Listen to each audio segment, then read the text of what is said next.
The Golden State Warriors secured a thrilling Game 4 victory on Sunday in what was easily the best game of the playoffs so far. This game was an absolute battle. Every time it looked like the Warriors would pull away from the Kings had a response.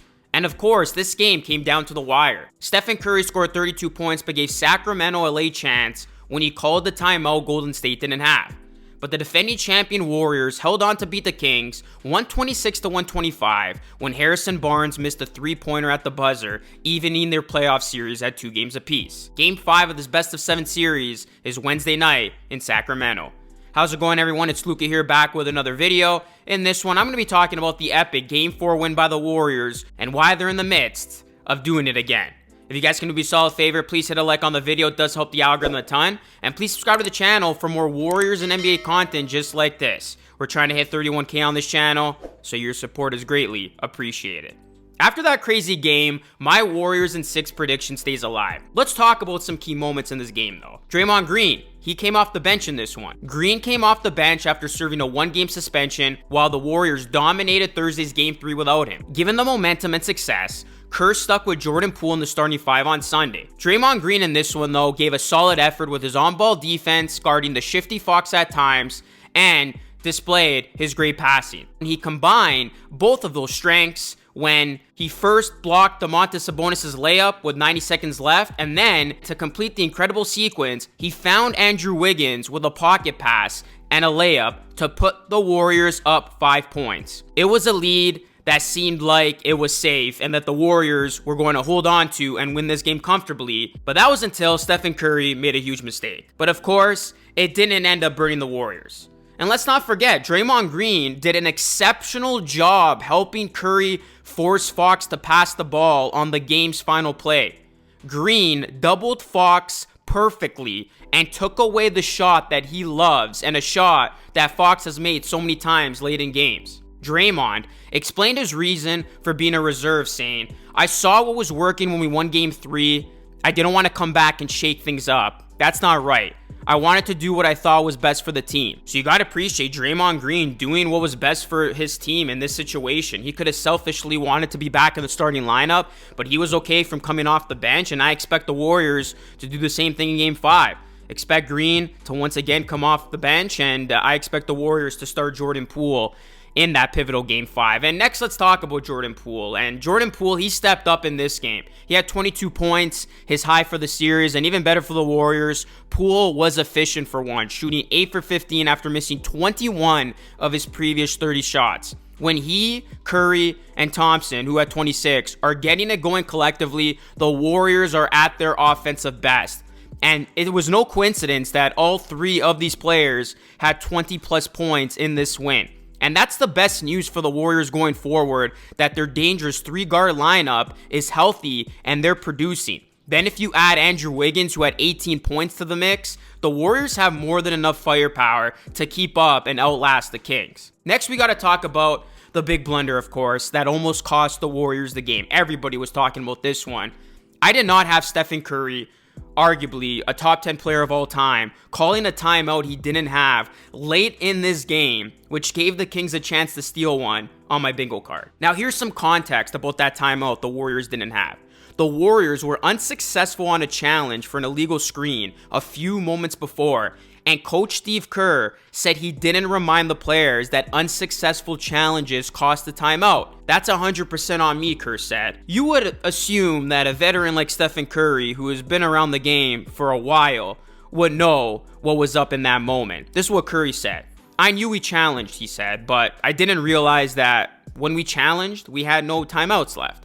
I thought it was the smartest play in the world when I saw the trap. I looked over at the bench and everyone was shaking their head." Close quote. But as it turned out, the disaster was avoided when Harrison Barnes missed the go-ahead shot at the buzzer. Had he made that shot, it would have completed a stunning Kings comeback, and all of the talk today would have been about how Stephen Curry cost his team and how the Kings would be up 3-1 and 1 win away from taking out the champs. But of course, that is not the reality we are in. The Dubs get away with one there, and now they can just joke about it. moving forward, and hopefully they can learn from that mistake, because that would have been absolutely killer for them to lose under those circumstances. Now, make no mistake about it, the Kings have been spectacular, and you gotta give them a lot of credit. They have really pushed the Dubs this series, and I was impressed by the Kings in Game 4 because, like I mentioned earlier, the Warriors had so many moments in this game where it looked like they were going to explode, and every time the Warriors made a run, and it looked like they were going to run away with this thing, the Sacramento Kings, they got shot makers. There's a reason why the Kings have the #1 offense in the league. They got so many guys who can answer, so many guys who can hit key shots, so many guys who can hit the three. So the Kings weren't about to lose this game. They knew the importance of winning this, but unfortunately for the Kings, Golden State edged them out here. And I mean, Harrison Barnes had an amazing opportunity at a game-winning shot, and he couldn't come through. It's as simple as that. In essence, I think the Kings missed out on a huge opportunity to go up 3-1.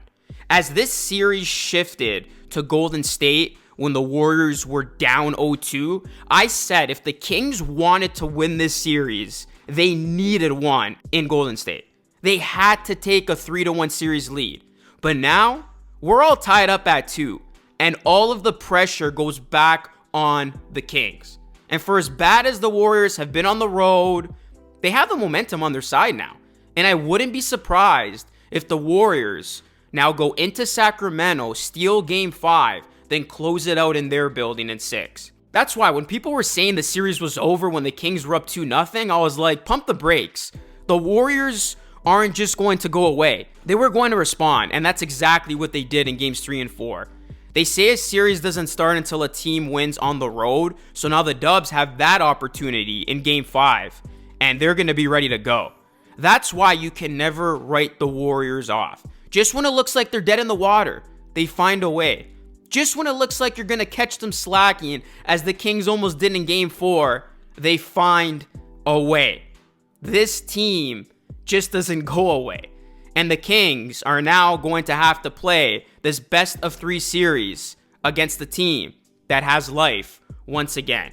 Stephen Curry, Klay Thompson, and Draymond Green now have 94 playoff wins together, the third most by a trio in postseason history, trailing only Magic Johnson, Michael Cooper, and Kareem Abdul-Jabbar with 110 of the Lakers, and Tim Duncan, Tony Parker, and Manu Ginobili, 126 of the San Antonio Spurs. This is what the Kings have to beat 2 more times in a playoff series.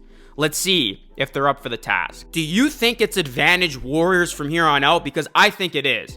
I think the Warriors had to take 2. They do just that. I know Game 4 wasn't pretty, but we're all knotted up, and the Warriors are going to be ready to go, and they're going to be ready to take one in Sacramento. So who do you think will win this series? We'll see what happens from here on out, but let me know your thoughts down below, guys. Let me know who you see winning the series. And yeah, we will see how the rest of this series plays out. This has been the best first-round playoff series, bar none. All these games have been exciting. All these games have been dogfights with the exception of Game 3, of course. But yeah, Game 5 in Sacramento is going to be electric. Make no mistake about it. Again, guys, please drop a like on the video. It does help it a ton. And please subscribe to the channel for more videos just like this. As always, thank you so much for your continued support. This is Lucas signing off. Thank you for watching, and I will catch you all again in the next video.